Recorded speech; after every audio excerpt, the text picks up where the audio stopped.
Hi ಗೆಳೆಯರೆ, ಇವತ್ತಿನ ಈ ವಿಡಿಯೋದಲ್ಲಿ ಮಿಡ್ ಫಾರ್ಮುಲಾ ಫಂಕ್ಷನ್ ಬಗ್ಗೆ ತಿಳಿದುಕೊಳ್ಳೋಣ. ಏನಿದು ಮಿಡ್ ಫಾರ್ಮುಲಾ ಫಂಕ್ಷನ್ ಅಂದರೆ, ನಮ್ಮಲ್ಲಿ ಒಂದು ಟೆಕ್ಸ್ಟಲ್ಲಿ ಇರುವಂಥ ಒಂದು ಮಿಡಲ್ ವ್ಯಾಲ್ಯೂ ಅಂದರೆ ನಂಬರ್ಸ್ನ ಅಥವಾ ಟೆಕ್ಸ್ಟ್ನ ನಾವು ಎಕ್ಸ್ಟ್ರಾಕ್ಟ್ ಮಾಡಿ ಹೊರಗಡೆ ತೆಗೆಯೋದಕ್ಕೆ ನಾವು ಹೇಳ್ತೀವಿ ಮಿಡ್ ಫಂಕ್ಷನ್ ಫಾರ್ಮುಲಾ ಯೂಸ್ ಮಾಡ್ತೀವಿ. ಸೊ ಈಗ ನೋಡಿ, ಇಲ್ಲೊಂದು APC ಕೋಡ್ ಇದೆ.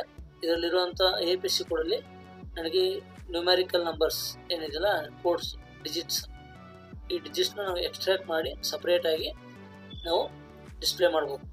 ಅದನ್ನ ಹೇಗೆ ಮಾಡೋದಂದರೆ, ನಾವು ಅದಕ್ಕೆ ಮಿಡ್ ಫಾರ್ಮುಲಾ ಯೂಸ್ ಮಾಡ್ಕೋಬೇಕು. Equal select the cell equal mid formula. Okay, ಇಲ್ಲಿ ನೋಡಿ ಟೆಕ್ಸ್ಟ್ ಫಸ್ಟ್ ನಿಮಗೆ ಯಾವ ಡೇಟಾದಲ್ಲಿ ನೀವು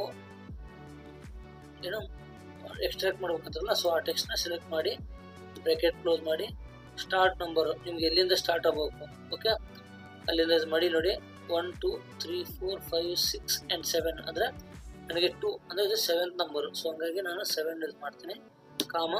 ಸೊ ನಿಮ್ಗೆ ಇದರಲ್ಲಿ ಎಷ್ಟು ಡಿಜಿಟ್ಸ್ ಬೇಕು, 4 5 6 7.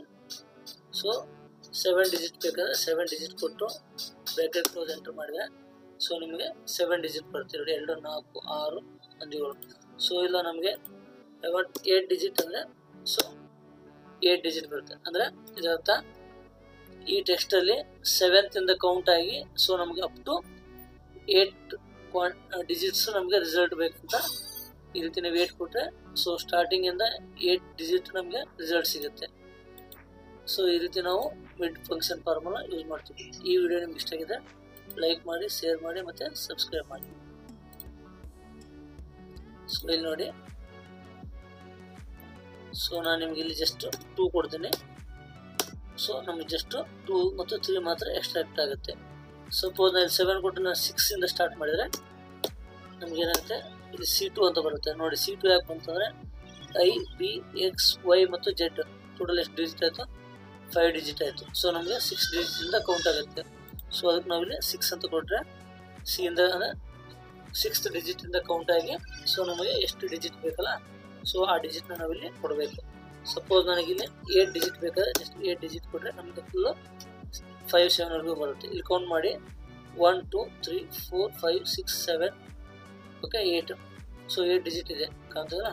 ಸೊ ಇವನ್ ಈಗ ನಾನು 9 ಡಿಜಿಟ್ ಬೇಕಂತ ಕೊಟ್ಟರೆ so up to full digit quantity ನಮಗೆ ಇಲ್ಲಿ ಡಿಸ್ಪ್ಲೇ ಆಗುತ್ತೆ. ಈ ವಿಡಿಯೋ ಇಷ್ಟ ಆಗಿದ್ರೆ ಲೈಕ್ ಮಾಡಿ, ಶೇರ್ ಮಾಡಿ ಮತ್ತು ಸಬ್ಸ್ಕ್ರೈಬ್ ಮಾಡಿ. ಧನ್ಯವಾದಗಳು.